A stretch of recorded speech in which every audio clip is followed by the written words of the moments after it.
Season's greetings, everybody. Thank you and welcome back to Beyond the Well. This is an episode that I wasn't entirely sure I was going to be able to have at any point, but it is definitely one that I've wanted to do since the beginning of this foundation of this show, and all the work that I've done has essentially led up to this moment. Thank you so much, Nikolas Schreck. I would ask you to introduce yourself, but I understand that's quite a heavy task for someone as experienced and seasoned as yourself. How are you doing? I am doing very well, and it is midnight in Berlin, an appropriate time to begin our conversation. I don't know how to introduce myself. I'm often asked to do that, and really, I prefer to allow the host to do that if it's required. I mean, it's very hard to define oneself. The way people see me is not the way I am. So, I much prefer to let others decide how to introduce me. But in either case, it's a pleasure to be here, and thank you for the invitation. Of course. Although I said wasn't sure if this was ever something that could happen, I definitely did feel the energy of our meeting in Los Angeles last year, which is the whole Charles Manson exhibit that was Right. put up in celebration of the 50th anniversary of the whole case. And of course, you just mentioned it a second ago, people interpreting your work, whether it be Radio Werewolf, a lot of the interviews that you did during the Satanic Panic period, your experience at the Temple of Set, a lot of that is very well documented. I know myself being a younger generation in like early 20s or so, we look back at a lot of those interviews and make of them what we will and interpret them in a way that is most pleasing to us or is the most informative to us. Has that been something that you've kind of allowed your audience to do as far as your work is concerned, allow them to interpret it the way that they will? Yes. Yes, I think that's very astute. Yeah, I mean, only very recently have I begun to even try to explain anything I've done. And even then, I'm fairly cryptic about it. But I have, in the midst of the Satanic Panic, during the midst of Radio Werewolf, and during that period, I really didn't explain what I was doing. I just allowed people to make of it exactly as you said, what they will, because that is what I'm doing is art. I'm not an ideologue. I'm not a politician. I'm not a rhetorician. This is not about ideas. The whole thing is an artistic and spiritual undertaking. And if you interpret and explain what you're doing, it's like showing a magic trick and then showing the audience how the magic trick is done, or a comedian explaining why a joke is humorous. So everything I've done is part of one total gestalt. In other words, the song is not different than the television appearance. The movie appearance is not different than the theatrical performance. Everything that I've done, the book is not different than the video. It is all part of one seamless whole, even though as a person and in my own ideas and religion and approach to reality, I have changed a great deal over this long period of which I've been doing this work. uh, it's all part of a seamless whole. So, like a hologram, you can enter it anywhere, and there are the same factors in it, which I would say are ultimately a search for what is essential and true beyond the deception and lies of this particular time period. I think that is one of the factors. There are many others I could name, but yeah, if if you hear a piece of music and then the musician is going along with it explaining, now here I wanted you to feel this emotion, and the reason I chose A flat was because of that, then it completely kills the soul of the music. So now I believe in many ways, that's very dangerous to allow audiences to decide what something is.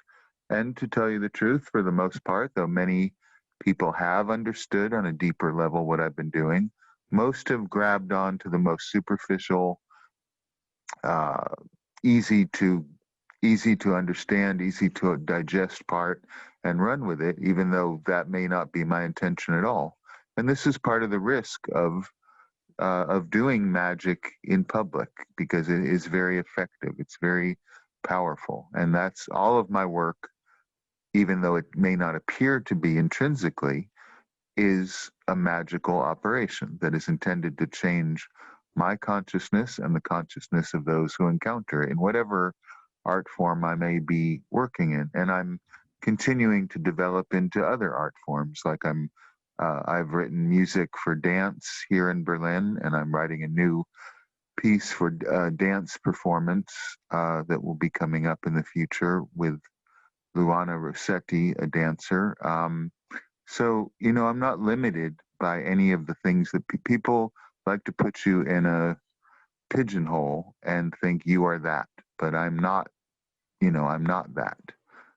What I'm doing has a very wide spectrum and could be in any field. And I think if you look at everything I do, the whole tapestry of it, from what I've done last month with my new album Berlin Noir, which was just released on September 22nd, or the EP that I entered that came out right before it, which is I'm Afraid of America, which has 3 songs that we did videos for that you can see on my YouTube channel. They, the Nice People, and a cover version of Bowie's I'm Afraid of Americans. There are in all of the new work, there are many of the same themes that you can find throughout the tapestry of all my work. And like many artists, I think I'm obsessed with certain themes. They keep coming back because they are a mystery and a puzzle to me. So there's an element of personal investigation and exploration of certain themes again and again. But, to get back to what you're saying, do people misinterpret who I am and what I'm doing? Absolutely. But I also haven't made it any easier, and I don't really want to. You create these things and you release them into the world and let them be what they are. And very often the reaction is nothing to do with what I ever intended, but that they take on a life of their own. So there's 2 different ways to approach art. You can be the explainer who puts it in context, and that would be safer because obviously people have insanely misinterpreted things I've done. They've taken things that were clearly black humor and taken it to be deadly serious. They've also, as I've mentioned before, taken things that were deadly serious and assume I must be joking because I couldn't say anything that extreme. So these are the pitfalls and perils of not explaining, but I prefer to let these things speak for themselves. I think you mentioned an excellent point there, and something that a lot of, especially in the West, and our perception of things like religion, when we approach religion and spirituality with this, it has to have a finite end, sort of, heaven or hell. This black and white perspective, a lot of us share. That same perspective can muddy the water as far as interpreting the artwork of like Radio Werewolf or any of the other music you made with like Kingdom of Heaven, which I thought was excellent as well. It's a lot easier to dumb things down and make them as simple as possible in order to get to some sort of truth behind it. And like you said yourself, you didn't necessarily make it any easier. But I do think it's important to, when discussing the immense body of work that you have as far as like spirituality and things like that are concerned as well, to establish a bit of a timeline. And I understand that the beginning of Radio Werewolf, which is around the time when you really started being put in the public eye, came as a result of an experience that you had in Egypt at the tomb of Seti the First. Is that correct? Yeah, well, it confirmed what I was already doing. Radio Werewolf actually began as early as 1981. People don't realize it's practically a phenomenon of the 70s in some ways. And there is a lot of, it is a very 70s thing because the musicians involved with it were coming from that generation. So in 1981, me and Nathan Pino, who was the founding organist of Radio Werewolf, and then Evil Wilhelm, the drummer, we met in 1981, and James Collard, who became the bassist and who I worked with in Kingdom of Heaven later. We all met in 1981 and started to form something. It didn't really have a name at first. Nathan Pino and I worked as a duo, him on piano, and me on vocals, and it was going to be called Conqueror Worm, after the Edgar Allan Poe poem. And then Evil Wilhelm and Nathan Pino were working on another band that was called Pontius Pilate, two totally separate concepts. And then they sort of merged, and we became something that we called ourselves the Unholy Three, after the Lon Chaney silent, or the first talking movie that Lon Chaney did, because we all had an admiration for Lon Chaney and silent cinema and classic horror cinema. And then I drifted away. I left Los Angeles. I went on a spiritual pilgrimage that utterly transformed me. First went to England, Germany, and finally Egypt and Greece. And what happened in Egypt is more that what would happen before that, we worked on songs. We were a band. We were creating a concept for a band. What happened showed me in Egypt, in the tomb of Seti the First, and I already had these ideas. I'm not saying that I had never heard of them or thought of them, but that sound is intrinsically sacred, and that sound can be used truly to transform the consciousness of humanity, and that sound also is very much the way that the gods speak to us. And I could waste an hour of your show explaining what happened to me in Egypt, but like a lot of mystical and visionary experiences, they're for you. If I explain it, people will misinterpret some of it, and I have talked about it a bit.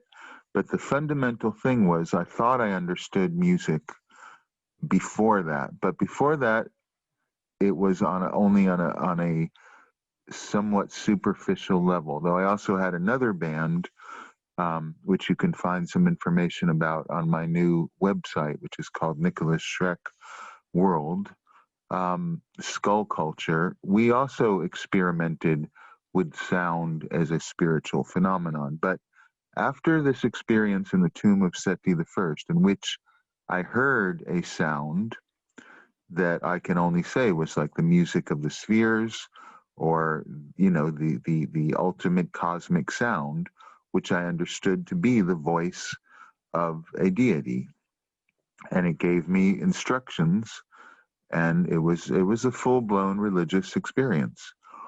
I had intended to stay in Egypt because at that point, that was 1983 when I had that experience. I was already convinced that the Western world was doomed and that there was no hope for it. And I can't say that I was wrong looking at it right now. Most certainly. I already wanted to get out of it. And my girlfriend and I at the time intended to just stay in Egypt and build a temple there and dedicate our life to magic and meditation and working with the Egyptian gods directly in their native habitat, because I already felt like the world's over. And that has been a theme in my work consistently, and I haven't changed my mind about it.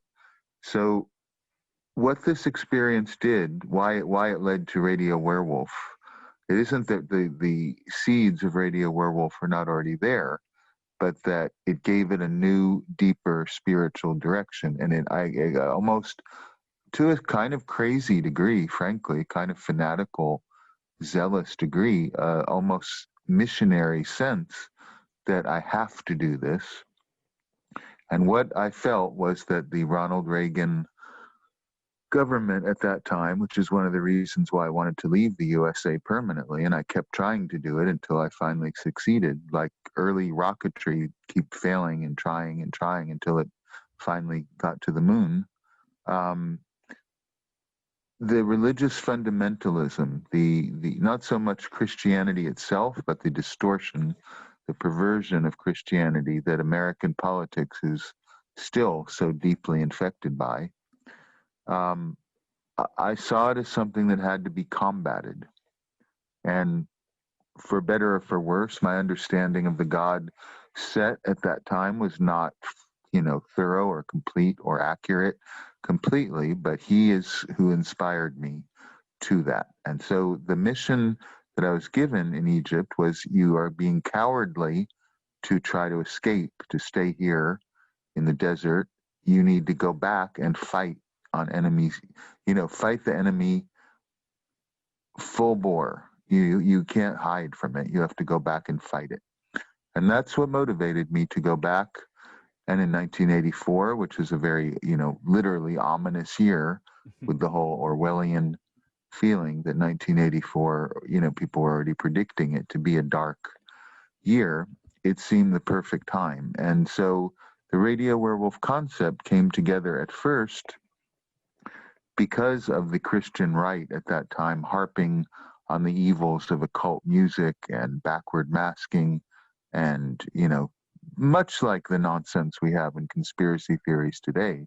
But it was much more doctrinaire Christian, coming from a Christian perspective, where now this sort of belief has seeped into all areas of society. So part of what Radio Werewolf's original concept of the first phase of it was to deliberately be everything that those people feared.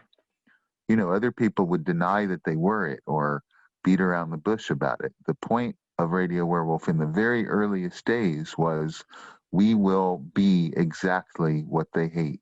We will make ourselves, and we played it up, and we did it with a certain sense of self-parody and humor, but it was played straight face, so a lot of people didn't get that part of it. But the point was to be those people's worst nightmare. That was a big part of it. It was, in a certain sense, reactionary to the fundamentalist moral majority Christian wave of the early 80s, of the Reagan Bush years. So that was where it began, but it obviously mutated. Like any magical ritual, it doesn't stay the same.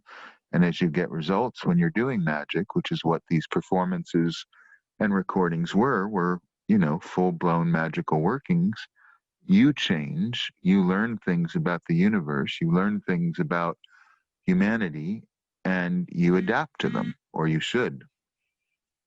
So if that explains it, it's a brief description, but that's what happened in Egypt, and that's how it manifested. Was basically, don't be a pussy about it. Don't go hiding from this evil, and I do consider it evil still to this day. You must be fought, and it became a much bigger fight than I thought it would, because then the Satanic Panic developed, and I became enmeshed in that, and that in many ways really distracted from my artistic progress and development, because I was sort of like, in the blacklisting period with communists, when artists were forced to take a political stance. And I would never have intended to have to talk about Satanism and defend it and all this that I did then. It was a necessity. And when you say people misunderstood what we were doing in some of those interviews, you have to understand that it wasn't fun and games. It wasn't to get attention, which we both already had plenty of attention. It was literally fighting for our lives against police corruption, false accusations, a true witch hunt, which is something Americans excel in creating. Almost every decade there's a new, but this was literally a witch hunt. And our concerts were banned by the local police. There was an attempt to frame me for murder. There was a lot of stuff going on that people aren't even aware of. It was not fun. And I think people look back and think it was quaint and, funny. It wasn't. It was just typical, behavior of an authoritarian government informed by ignorant religious fundamentalism, really trying to destroy free speech and the ability to even have alternative religion. But I'm not really proud of that, because I didn't really want to become this representative of something. That was forced on me by the times. And very often in life, it's you react to a negative thing rather than, you're not always able to do what you want to do because an obstacle arises. And this is a very Setian thing.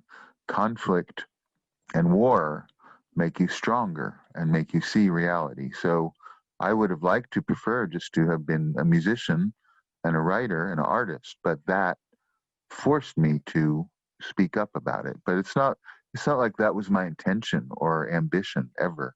And as soon as it was over, I stopped doing that. And of course, I also don't even agree with, well over 60% of what I was defending, because at the same time, I was learning how corrupt and, unethical and horrible most Satanists were, well-known people who define themselves that way. And of course, I oppose all of that completely now for many reasons. One of them being that the devil and Satan isn't even what people think it is, but that may be too complicated. So I have very ambiguous feelings about that period. It was necessary. Somebody needed to do it. Xena was doing it even before me, and she did a remarkable job pretty much on her own of defanging the satanic panic merely by having the bravery, which her father didn't, to go out there on the front lines and battle these idiots. And she did. She really made a difference in shutting them up, because they formed a straw man, a scarecrow that they called Satanism. But when a real person showed up and refuted their nonsense, they were defeated. So, yeah, I think it's important to understand that was not my intention to spend any time defending or rationalizing. And it did distract from my artistic work. It definitely was, and I think it's sort of almost a cruel irony that I can speak for myself again, being of a younger generation, having access to things like YouTube and going back and looking at these interviews, especially the two big Bob Larson interviews, which a lot of people, will view now, even 20 something years later, and Oh, they assume view it more than ever. Not more only than those, ever. all of them. The Metzger interview. Because of YouTube, as I think you said earlier in the podcast, timeline and chronology. YouTube has destroyed an understanding of timeline and chronology. So people see something I did 30 years ago and think it's what I think this moment, or they're not sure if something I did 10 years ago was last week. And it's not only me, but many artists, I think, experience this weird phenomenon of the audience not quite knowing when your work. It's all in a timeless YouTube time, unless somebody is intelligent enough to realize, okay, that's in that particular period. I think many artists have to struggle with this. Is a lack of seeing the work that they do within the context of the times. People discover things in a postmodern way and sort of interpret it the way they want to interpret it. But yeah, it's very important to understand that stuff was a very long time ago. That's not me at this moment, and it wasn't even me a few weeks after it. Well, of course, that's one of the things that I know within like the Satanic Screen, your book, that when you analyzed what the devil's representation was and things like film and it being more of a broad study and even greater focus in that who really was Satan and who really, the lack of information we actually have about these things. You take a look back at what like LaVey was doing in the 60s and the 70s, or rather not doing, seeing as how he holed himself up towards the end of his life and sent Xena out to do a lot of his work. Is that accurate? Did he even care at that point in time to really get? No, no. I don't really want to waste too much time talking about him because I've said enough about him. But no, he didn't care. When I met him, he was tired of the Church of Satan. He wasn't particularly interested in it anymore. It was a tired gimmick that worked for a few years in the 60s that never really, well, I have to use the phrase, paid off. He wanted it to be something like Scientology, that would make him a millionaire, and it never did. It just remained a rather low level carnival curiosity that he created, and then he sort of got stuck with this image, which neither was his life ambition to be that. So when I met him to interview him for a book that I was then writing about modern occultism, which I never published, he was very disgruntled and depressed and not particularly enthusiastic. And it was Xena who realized on her own cognizance that the satanic panic was a real existential threat that was going to lead to people's lives being destroyed. He didn't give a damn about other people or himself. He was just a hermit hiding out in his little private fantasy world. She saw the danger and she went out and fought it. Oh, no, of course. And I only really mentioned LaVey because I remember when the brief conversation you and I had in person when, you're being swarmed by other people and whatnot at this gathering in LA last year, you had mentioned that you believed that the United States, the West in general, was damned, essentially, which is something I found very interesting hearing from you and the fact that you've been gone for so long. But you kind of see that corruption come up, not only in how we basically turned Christianity into a business, though the Catholic Church in Rome had much to do with that as well. We even corrupted our own quote unquote spiritual system to the point where it's unrecognizable to its original, dare I say, Gnostic origins, which is something that I kind of wanted to bring up and discuss with you as well. Well, that's why I stress that I have nothing against real Christianity, but what most so-called Christians are practicing is not it. And I do believe the Gnostic approach is the correct approach, and it is a true approach, not the only approach, but a accurate depiction of reality. So people are very often surprised by that. I don't, and I never did hate or disrespect true esoteric mystical Christianity, just as I feel a common bond with mystics and esoteric practitioners. And when I say esoteric, I mean in the true sense of the word. There's much more in common with the mystical traditions of every religion than there is with the exoteric churches.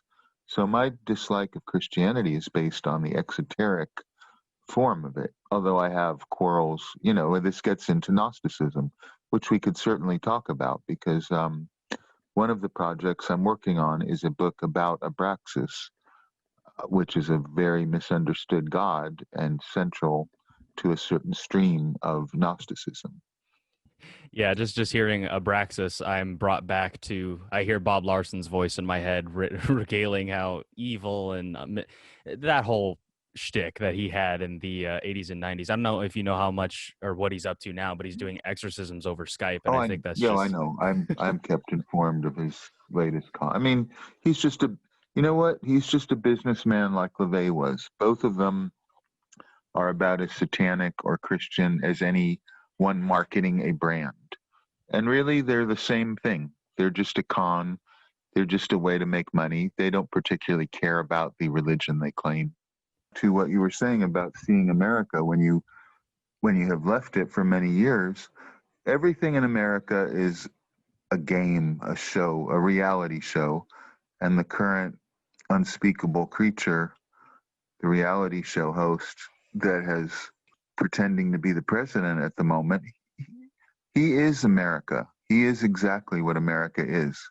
It isn't like there's another America, a better America. You get, in democracy, you get what you are. He is it. And Bob Larson and LaVey are it too. They're Trump.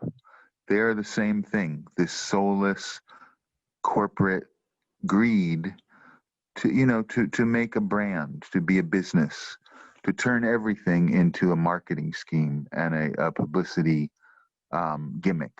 And I don't really see any difference between Larson and LaVey. Different rhetoric, same thing. Larson's a little more successful at his scam. That's really the only difference. But this is the thing. America from a distance, it's like an endless bunch of used car salesmen selling some worthless snake oil, literally, in recent times, literally fake medicine, just as it was done with the original snake oil salesman. That's what, when I look at America, I just see vulgar salesmanship with no depth. Everything is a reality TV show there. Well, in essence, you can take a look at, the Satanic Bible, for example. And I did want to point out, like, there were multiple times throughout the many interviews that were done, whether it would be with you or Zena or someone like Boyd Rice, when they would talk about this sort of satanic millennium that is to come. And I think if you look at America now, even though it's always been in the state that it's in, it's progressively, I think, getting worse. Did they not? Did they not at least predict that to some extent? Is it not a satanic age that we're living in? Well, yes, in the maybe we were meaning that in a positive sense, but I would say in the literal true sense, yes, it's a world of what the U.S. has become, of vulgarity, Yeah, it is. It is evil and demonic in the worst way, not in some glamorous, interesting way that people that emulate demons would think, but a truly destructive and demonic force. And so, to that sense, this feeling that that was going to happen is true, but it's not a good thing. It is the destruction of that particular civilization, which, as I said in our discussion in Los Angeles, why is America damned?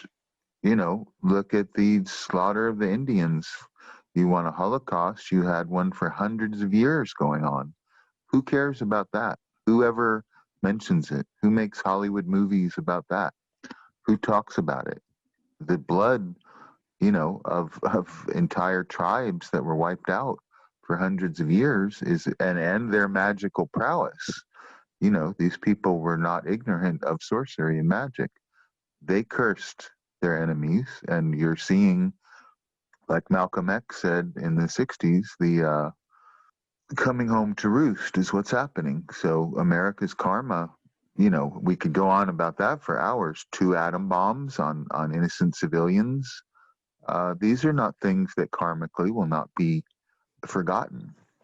Well, yeah, of course, when you make I mean, that we big of could an go on. We could impact, yeah. we could go on and on about all of them, and that there's no need to. You can, if you're familiar with history, America's been one of the most destructive forces in history because of its power, for one thing, but because of its ignorance, its incredible pride in its ignorance.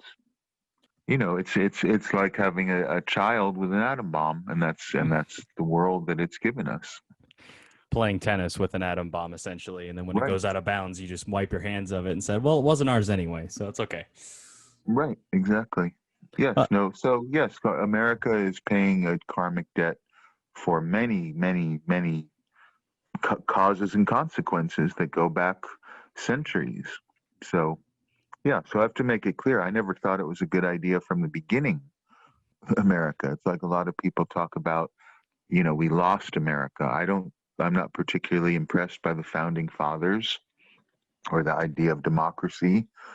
And also, I'm a monarchist, so I don't even necessarily think it was such a great idea to form this republic with a kind of sort of democracy in it. I'm not a Republican in the true sense of the word, meaning in a republic, as yeah. ancient Rome had a democratic and republic ideas of government. I believe a monarchy is a much more sane way to run things, but that's a whole other topic.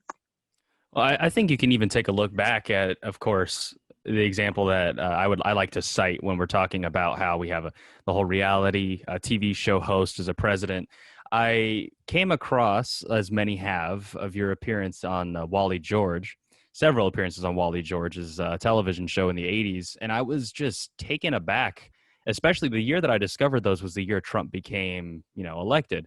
And as a young person looking at the hysteria around me, I took a look at this man with like 6 or so ex-wives who stood up on some sort of Oh, moral high ground and, yeah, did what he was doing. I know where you're going with this. I've thought for years that basically he was the prototype. Not that I think it was intentional, but that there's some sort of Jungian archetype of this particular kind of Republican clown, and Wally George was definitely in every way. The hair, the ex-wives, the egomania. Although, honestly, off the air, Wally George and I did become friendly, and we did occasionally see each other socially, and ran into each other at events. And he was actually, I mean, maybe this is also like Trump, though. He believed what he said while he was saying it, but he was actually, he invited Radio Werewolf on again, and even he had on his radio show. He, another time, interviewed 2 of my girlfriends about group marriage on his show. So he kept, if he hated us so much, he certainly gave us a lot of publicity, and he did that deliberately. He knew he was making us more popular by making us more hated, which was our whole modus operandi. Of course, our the way we presented ourselves was not to be loved, but to be hated and to be feared. And so he contributed to it. So that is a difference. He knew he was in show business, and he was perfectly cordial to me backstage and in our private meetings. It wasn't like a real battle. It was much more like professional wrestling than ideological commitment. I always But knew that he was behind the stage shaking hands with the sicko freakos that he was yelling at on stage. I oh, never. absolutely, yeah. He had. Yeah, I mean, he was a Republican and all that, but he was mostly an entertainer, and he knew. But actually, this is the way that conservative politics needs a demon to hate. So do Democrats, by the way. I'm not letting them off either. I'm just saying that kind of combat TV and then talk radio with Rush Limbaugh and these other blowhards who are all in a similar vein, Geraldo Rivera. Oh man. Conservatism requires, what can it be unless it's always scolding you about, look at this horrible threat. It never is something positive in itself. It's always a fear of the other, this terrible thing, whatever it may be. Whether it was the John Birch Society in the 50s thinking that Eisenhower was secretly a communist, or the unspeakably idiotic QAnon bullshit of this current moment, which I parody in my recent video, That was which you can, excellent. Yes, absolutely. That was um, excellent. um, yeah, and you can see that on YouTube because I mean, and we're talking about politics, but I have to say I'm not a political person. I have utter contempt for political parties and politicians of all stripes.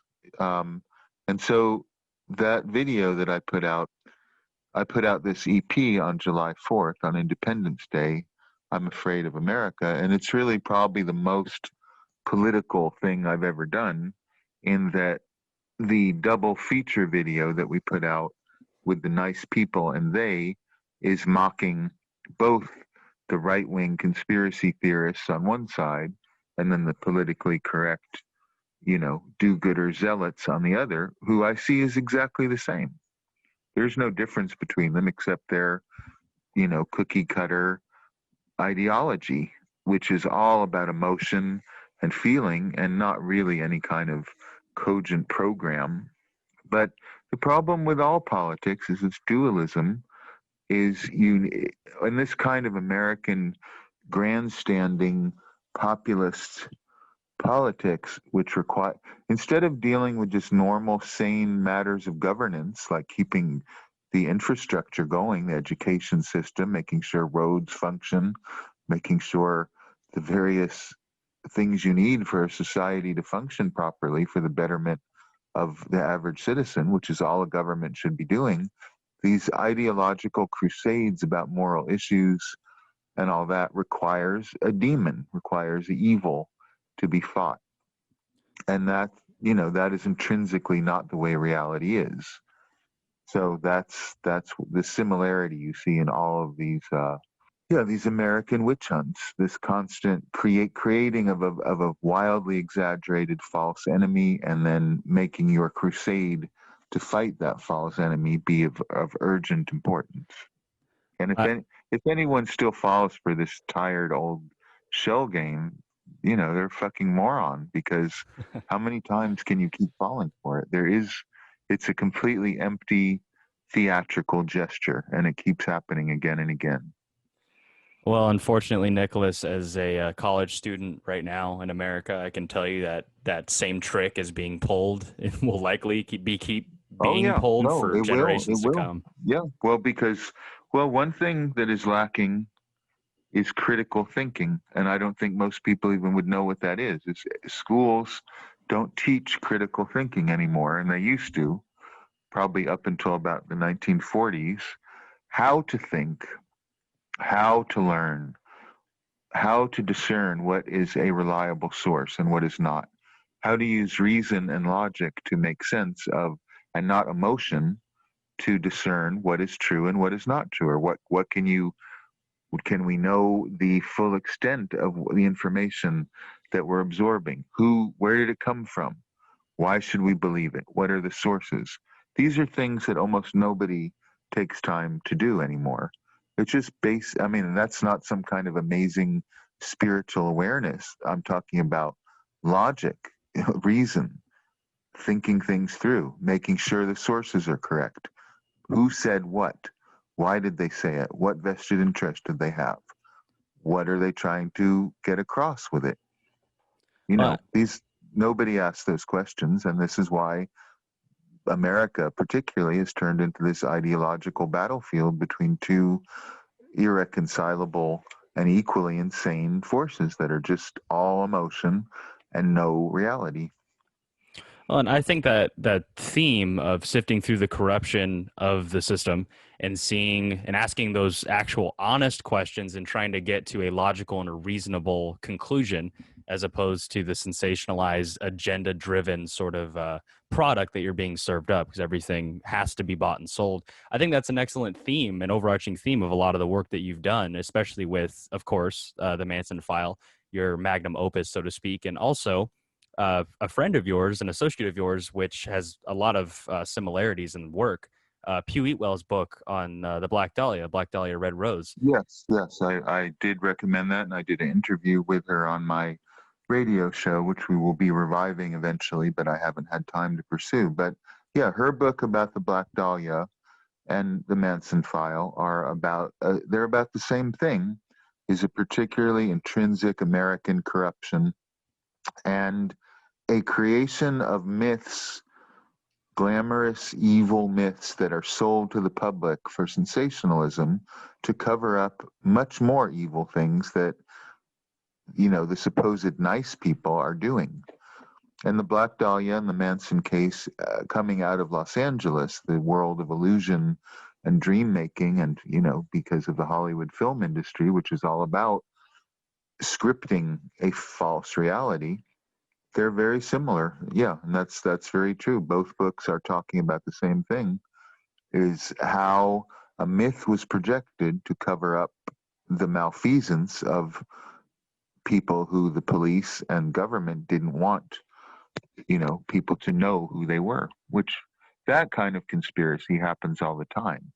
This is not the kind of insane QAnon type Illuminati nonsense. Powerful people try to hide their crimes all the time or their complicity. That certainly does happen. And I think that is one thing we can maybe credit younger generations with a little bit, especially we've seen a lot of conclusions have been drawn with the Manson case and the Epstein case and a lot of the Weinstein case even. Mm-hmm. There's a lot of corruption that is being brought up as it inevitably does. I mean, even with Manson, we're starting to see a different perspective being taken. Absolutely. Well, part of it is that he and Bugliosi are not here anymore, and people are then able to look at it from a, as I've said in the book, from a historical rather than a hysterical point of view to a certain degree. And as I mentioned in my lecture that I gave for the 50th anniversary in Los Angeles, I think Epstein and Weinstein make it much easier, to the extent that they went to cover their crimes and the complicity of the media and of frightened entertainment industry people who went along with them and kept their mouths shut, that they knew what was going on. Now that people know that, they find it a lot easier to believe that the likes of Roman Polanski and Robert Evans and, you know, many of your favorite 60s rock stars and movie industry people covered up what really happened to protect their own asses. You can see that that happened with Harvey Weinstein and people who knew exactly what he was doing. And in the same way, the Manson case is an open secret, just exactly as I even heard in LA in the, you know, in the 80s. I knew what Weinstein was up to from people I knew in the movie industry. There's no secret. It's an industry town, and people don't talk about anything that will endanger their career. And that's exactly what happened with Polanski and Robert Evans and other people, you know, who you'd have to read my book to understand, who are a bit more obscure. But I should point out that the Manson file, last edition, was printed in 2011, and this final ultimate edition of the book you can pre-order it now, if you go to my website, you will find where you can pre-order it. And my website is Nikolas Schreck World, and you will find exactly where you can pre-order the Manson file, which will be available after November 11th, which is Manson's birthday, but also that will be the final publication of the Manson file. So people shouldn't, they're always asking, when is it going to come out? It is completed and it will be released on November 11th. And so you can pre-order it. Well, I very much look forward to that. I already have my copy reserved. I never got the chance to look at the second edition. I still have the first edition that I got. Mm-hmm. That was one of the original copies from the 80s. And even that was very honestly jarring to look at this perspective that I had never really, of course, none of us are ever really taught much about that. And me Mm-hmm. living as close as I do to LA, although I'm Right. not in LA, the corruption and the Mm-hmm. the general disgust of that area sort of emanates through to the surrounding areas as well. And Right.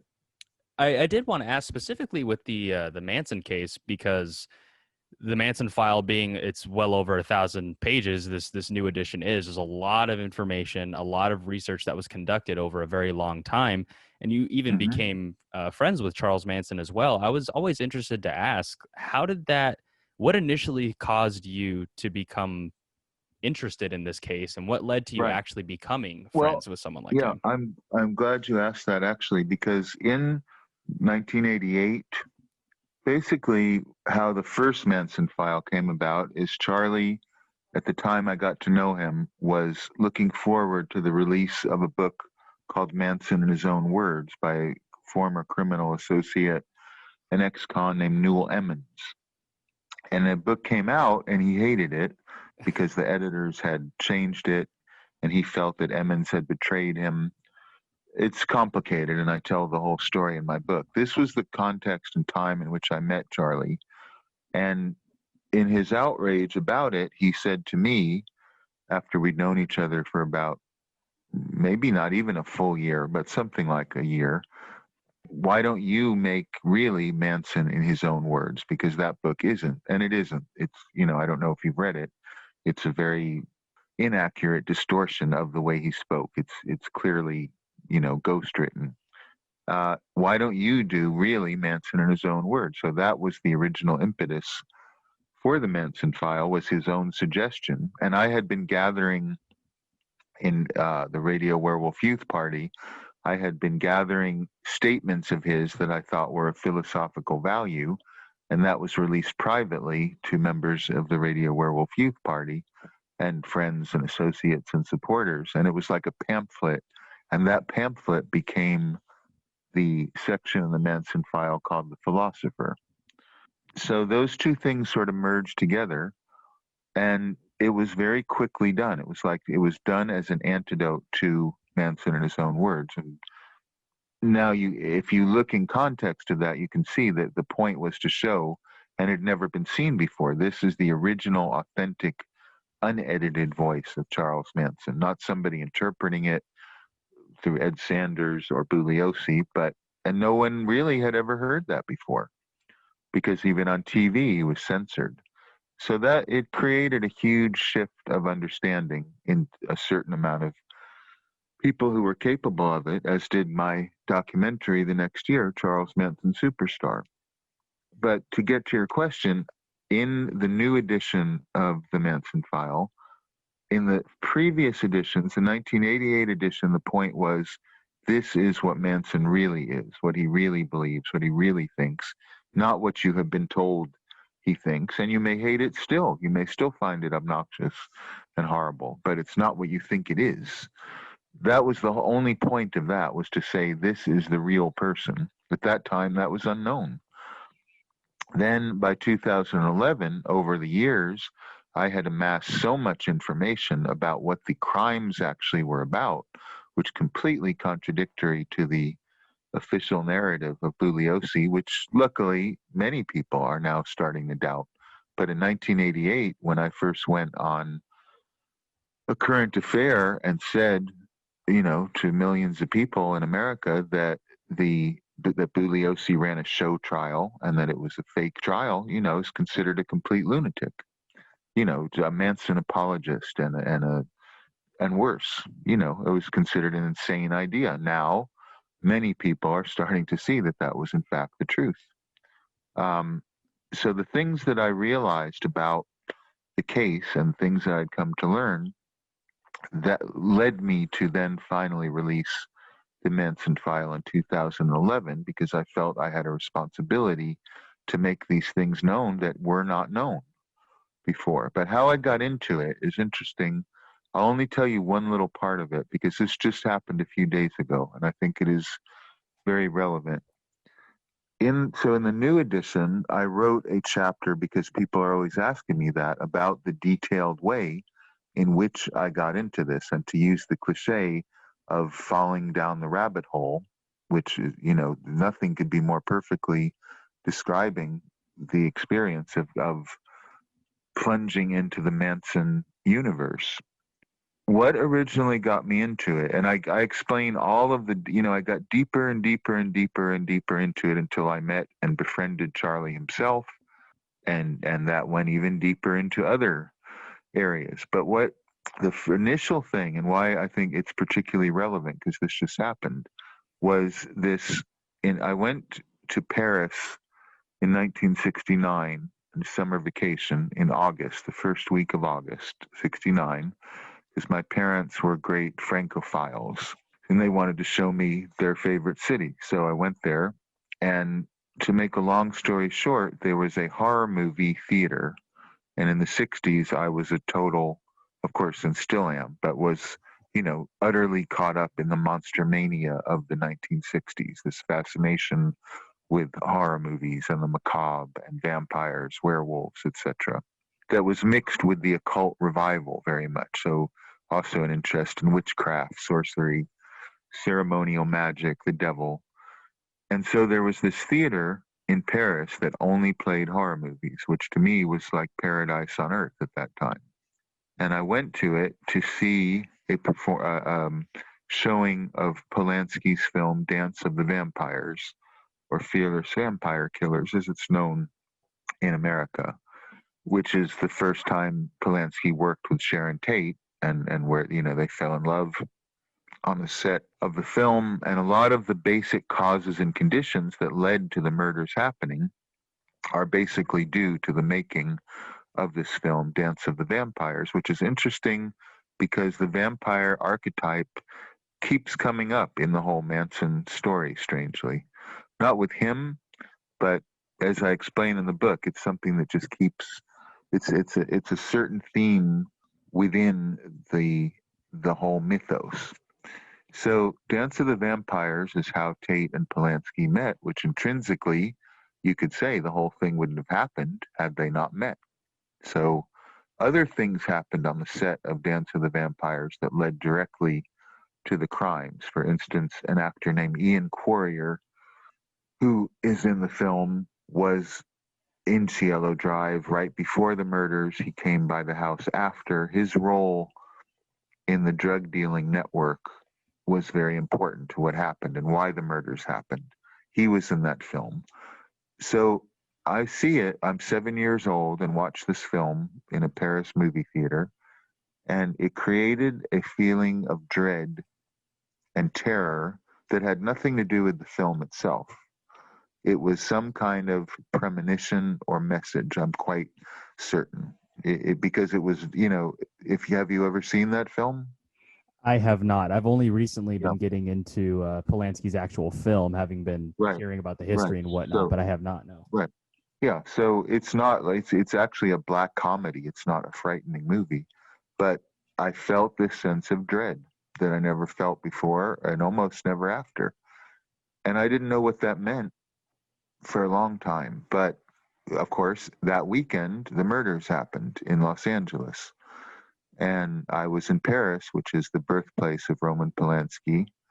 And in many ways, I think people are wrong to assume that this whole saga is about Charlie Manson. He's actually a side player to Roman Polanski's entourage moving to Los Angeles, and how they got involved in drug dealing and how they met Tex Watson and Linda Kasabian. Manson is very much peripheral to the causes of the murders. Not that he wasn't more than capable of harming other people. So in many ways, it was symbolic that it was in Paris that this happened. And I became fascinated with that film because of this. And then to make a very long story short, in the 90s, Zena and I befriended the star of that film, an actor named Ferdinand Maine, who played the lead vampire figure, Count von Krolock, in the film. We got to know him, and we knew him for a while. And then one night, we took him out to dinner to the Magic Castle, which is you may know, like the headquarters for stage magicians in the world. And it happens to be located right next to the apartment house where Charlie shot the drug dealer Bernard Crowe in 1969, which sort of set the whole thing rolling, literally right next door to it. So we took Ferdinand Maine there to see the magic show and for dinner. And in the midst of a casual conversation, he mentioned, because we brought up Manson, he wasn't particularly perturbed or one way or the other that I knew him, was not a big deal to him. He just mentioned, I always remember how he said it. He said, what was reported in the newspapers, none of that happened. It was quite different. And he told us about meeting Polanski and Tate in London. And I explain all this in the Manson file. I won't repeat it here. It would be too long. He said he basically had a premonition that something terrible would happen to her when he met the kind of people that Polanski knew in London in, the mid-60s, a few years before the murders, and that he was not surprised that something happened.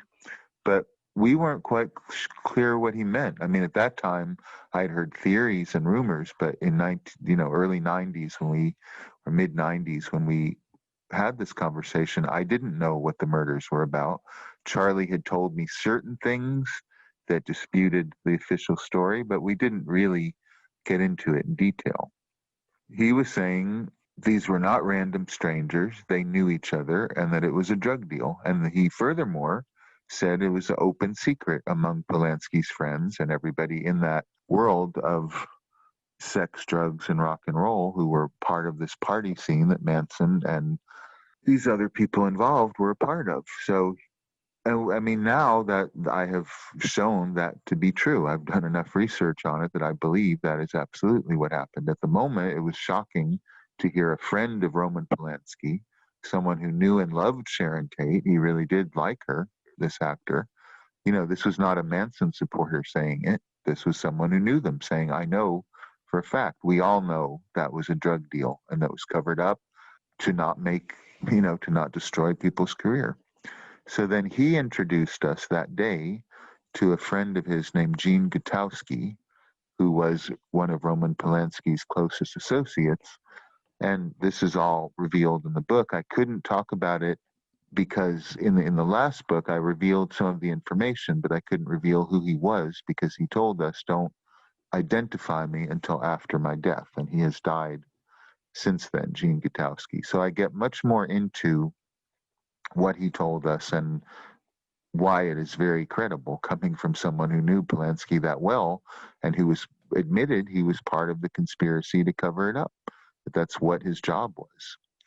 So the thing is, what I experienced at 7 years old in August of '69, seeing this film with Ferdinand Maine and Ian Quarrier, produced by Gene Gutowski, and the weird premonition and feeling that I had seemed to me to be fulfilled by the very people I'd seen in that film 30 years later, telling me in the very symbolic locale of the Magic Castle, of all places, a place of illusions and hidden tricks to conceal and misdirect, that those are the people who revealed what this case was about. And that really opened the doorway to my further research and then my talking to Manson, confronting him. Basically, we had sort of angry discussions at first about, okay, what is this all really about? When I presented him with names and facts, he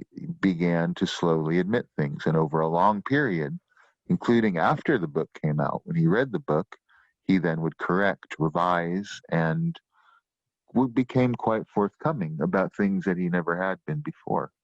So that's how I got into it, literally, was that film, even before the murders happened.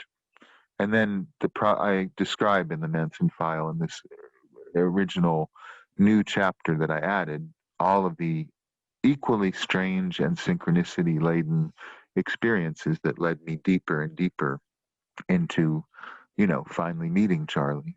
So now the punchline to this is there is some mysterious force which Xena has called the black hole about this thing, where synchronicities and uncanny coincidences, you could call them. Charlie even was aware of it. He called this mimes when it would happen. So a few days ago, I am proofreading the part of the book which I'm telling you about, in which I'm describing how this film, The Dance of the Vampires by Roman Polanski, was, as I say in the book, like Alice in Alice in Wonderland is 7 years old when she falls down the rabbit hole, and I was also 7 when that happened. It's what led me into this thing. So I'm proofreading the part of the book about Dance of the Vampires, Paris, Polanski, all that. I checked into a hotel to work on the proofreading undistracted, because sometimes at home it's very easy to be distracted from that kind of focused work. So I thought I will go to an unfamiliar place and just be a proofreading machine and finish it, concentrate only on doing that. I go to a hotel sort of at random, not far from where I live in Berlin. And the first room that I'm put in, the key doesn't work. So the woman downstairs in the reception says, "Oh, I'll give you a new key." That's odd. So she gives me a new key. And the room, I walk into the room. This is to do proofreading about Polanski and Dance of the Vampires. On the wall it is illustrated with images of Polanski's theatrical production of Dance of the Vampires. The odds of that happening are 0, and I got really a chill seeing it, because again, I felt like there is some mysterious force here that is way beyond what people think when they think they know there's something strange about the Manson story, something much deeper than people realize, because that kind of thing happens to people who look into this thing. And Charlie himself, as I said, was very aware of this.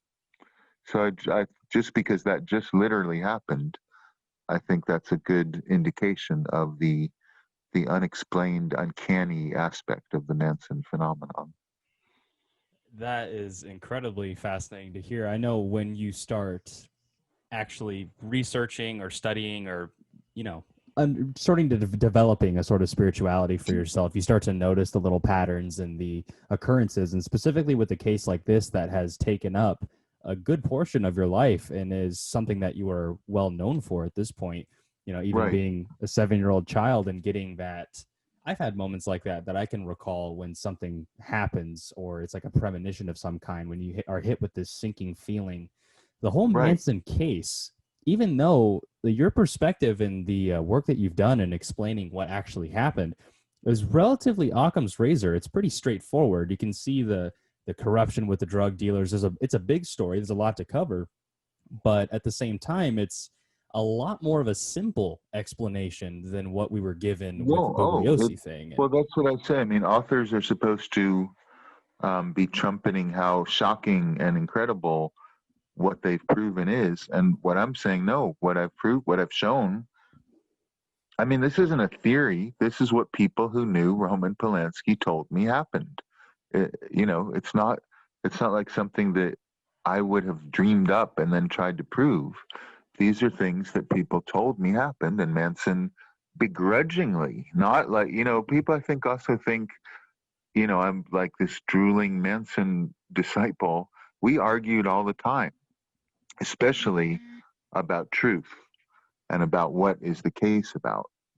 Impression that I just diligently wrote down whatever Manson told me as if it was the gospel truth, and that is very far from the truth. And he he was not thrilled about me realizing and understanding for sure what happened. He had hinted at things. He had told me many conflicting things. I mean, he definitely made it clear to me that Tex Watson was responsible for that particular murder and Kasabian and not him. Not that he was at all ashamed of the other crimes he did commit, which is why I believed him. He never said he didn't do the things he did do, which he was proud of them even. So that was why I was believed him. But when he was confronted with the grubby, banal details, which I've said this many times in lectures I've given about the case, this is happening tonight in your city. Somebody didn't pay a drug dealer and somebody got killed, right? You know, is there anything more banal and common than that? I'm sure that's happening outside as we speak. Yeah, absolutely. That's what I mean. I mean, there's this thing that has become this huge, gigantic myth. People, you know, and I've said this before, but I want to say it very pointedly. People have written reams about the way Manson was raised and his life in prison, occult, process church, satanic influences, the OTO, LSD and brainwashing, and now recently and absurdly the CIA, mind control, race war, the 60s, the counterculture. What do all these things, what does the Manson case say? What does the murder of Sharon Tate say about the end of the 60s, the meaning of the counterculture, the Vietnam War, and on and on and on? But you know what? If you look at the details, as I have, and talked to the people involved, I would say the main, you've heard all these things. You've heard endless speculation about all that.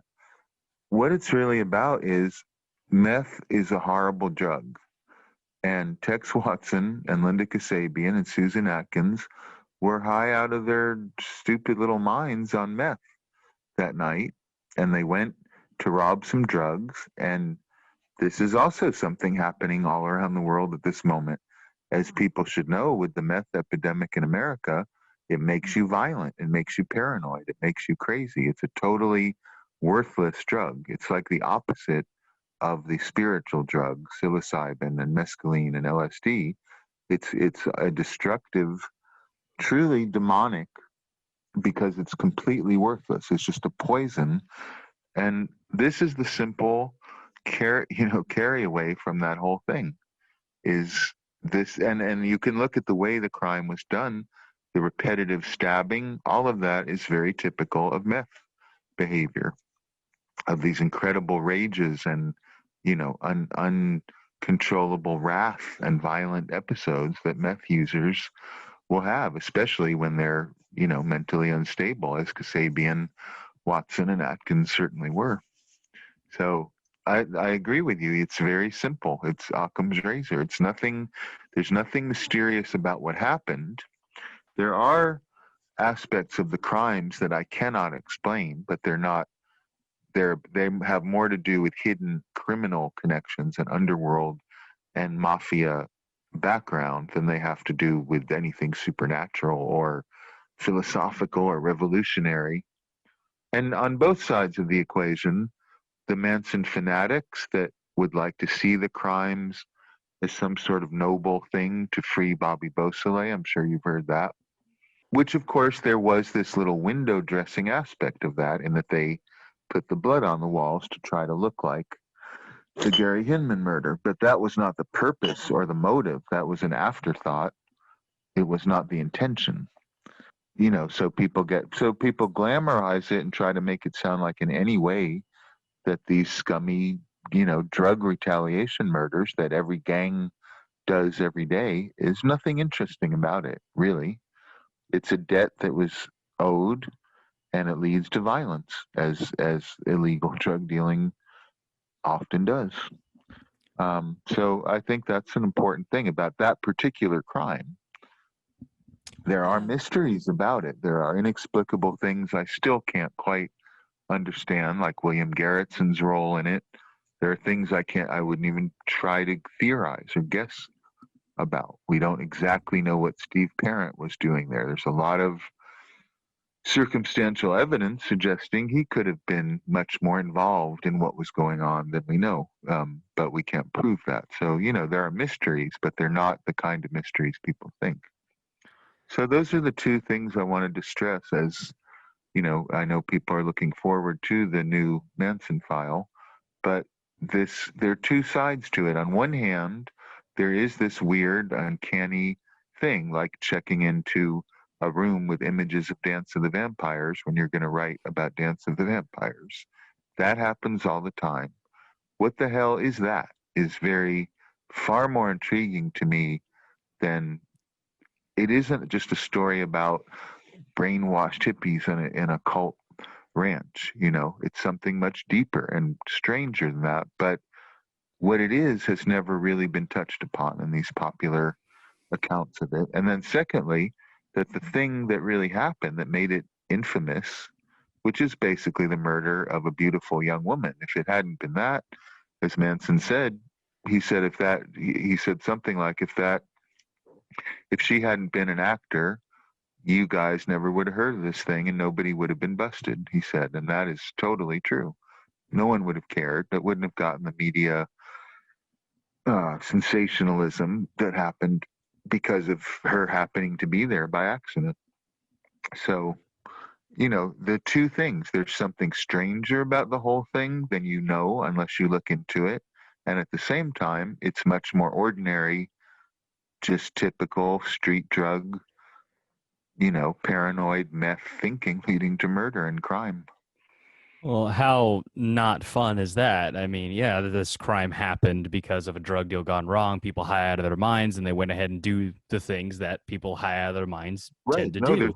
there's nothing glamorous about it. I mean, the other interesting thing, finally, that I'll say about it is that Manson specifically banned meth and speed of any kind from the ranch because he had seen even in Haight-Ashbury how it destroyed Haight-Ashbury. And there's a certain aspect to the whole Manson saga that is a battle between the psychedelic consciousness expanding drugs, which I believe are potentially positive and a good manifestation that happened in the 60s, although it was horribly misused by Timothy Leary and exploited and should not have been done in this mass democratic way. And it's a battle between the psychedelic consciousness and the speed consciousness, which is a restrictive consciousness, not an expansive one, one that makes you practically creates a kind of toxic narcissism instantly. If you've ever dealt with anyone on meth or speed, Unfortunately, I yeah. think, yeah, I think that's an important part of what this is about. It's like a battle between these two. Every drug has a spirit.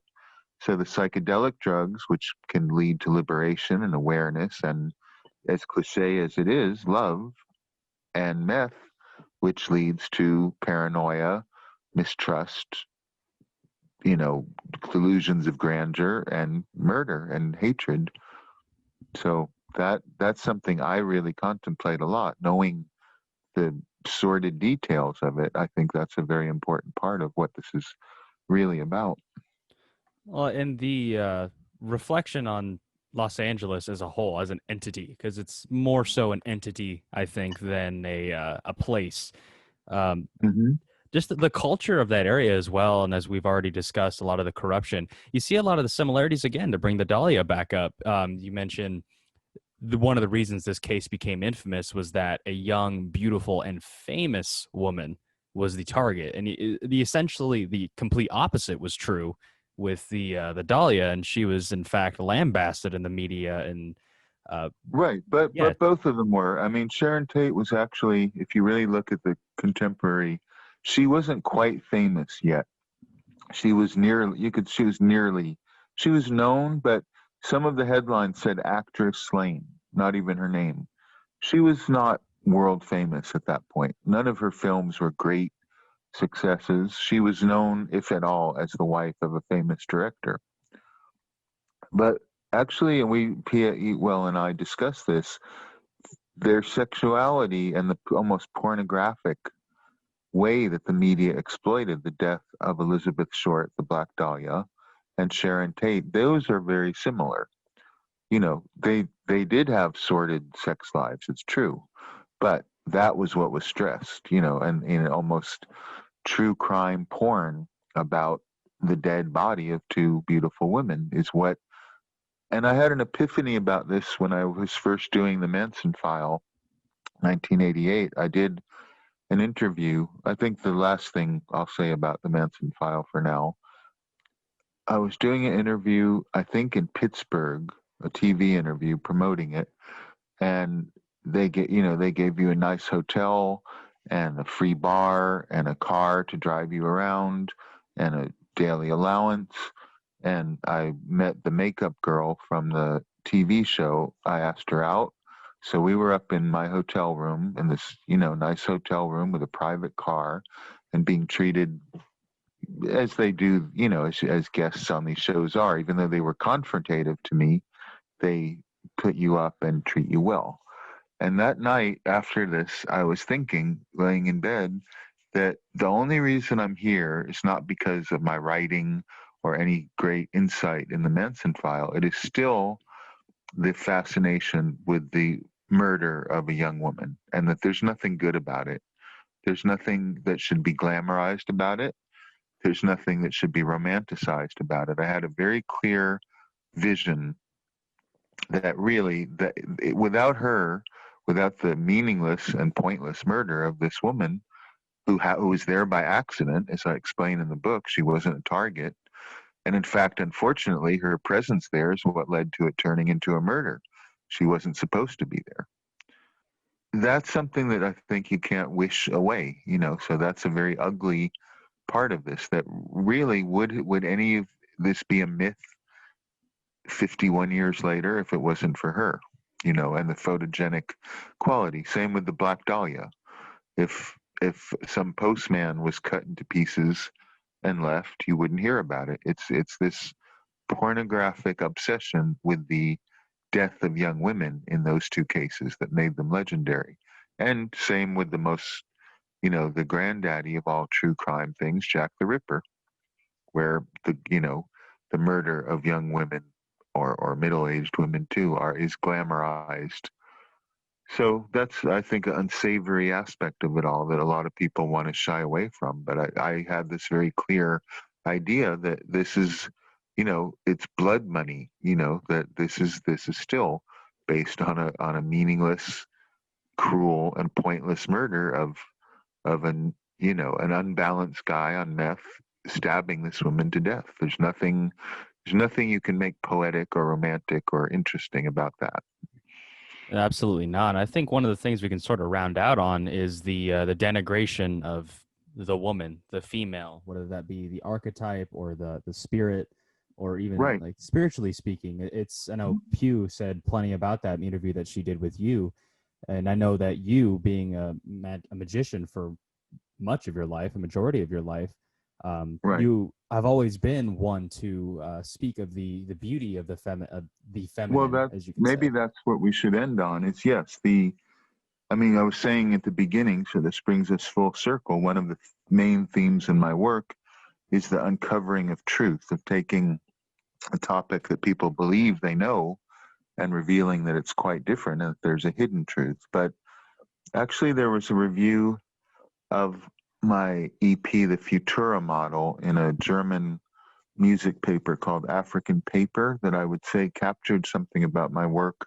You've just mentioned it, but the veneration of the goddess, the veneration of the feminine power, of seeing the feminine as something divine, sacred, to be worshipped, that is definitely throughout all my work too. Although, because of the very sexism and misogyny that most people are blinded by, they often don't see that. But that is really, a red thread throughout all my work, is the worship of the goddess, which is intrinsic to the left-hand path in the true sense of the word. So, yeah, I think that's a good place to end on. That is very important, and you can hear it in my most recent albums, and you can see it in most of my work, that that is a key to my magical activity. And really, that's to a certain extent what the left hand path is all about for those who truly understand its roots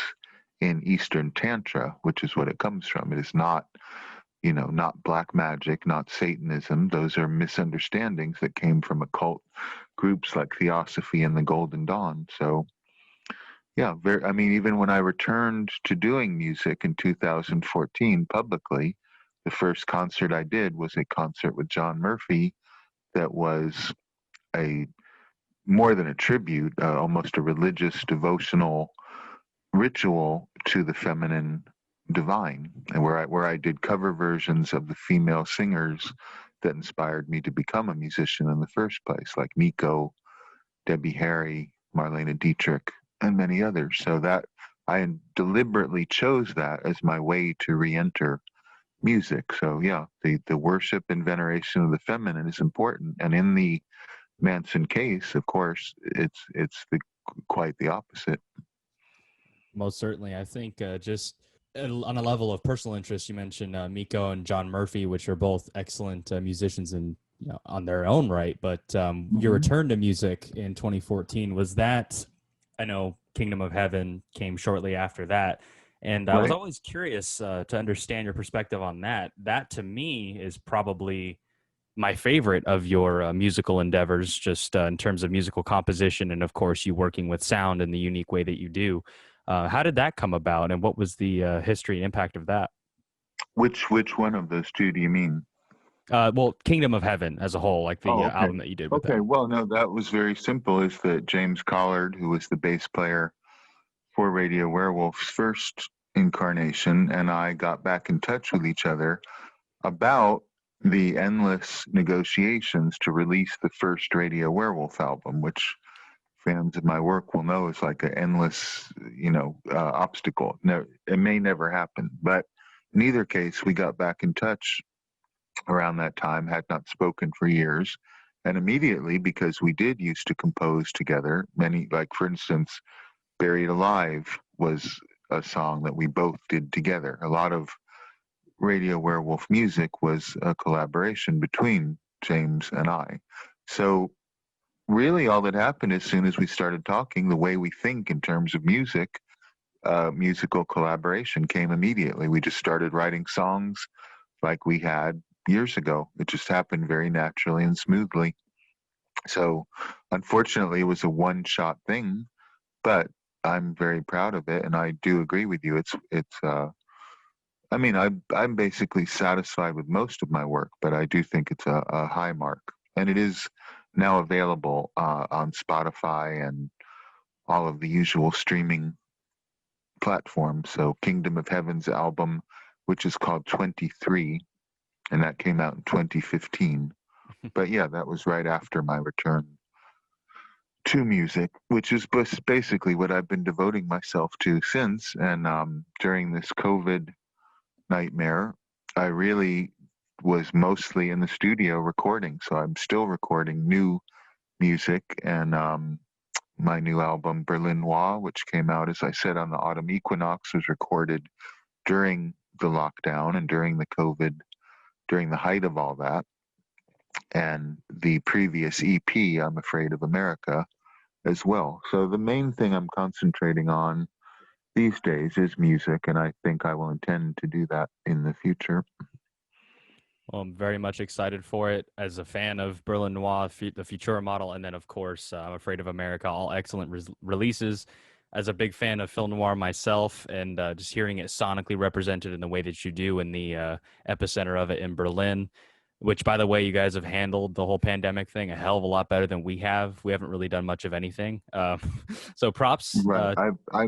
Strangely, that's been brought up a lot in several interviews lately, but I have to say it's getting worse again here. It was under control, and now, I mean, the government is a little more sane in its handling of it than they're in the land of the free. But there is a new spike in cases because unfortunately people are being quite irresponsible because it's gone so well in Germany. I think they thought, well, we can relax our guard, and they did. And now there are new cases, unfortunately. So hopefully hopefully that will be kept under control again. But it's still very much, a danger. Well, human arrogance will always play its role in Well, it's destroying. mostly at this point in Berlin, it's young people who felt impervious to getting it, who as soon as the lockdown was lifted, just went out and partied as they do in Berlin all the time, and that has been a big part of the spreading of it.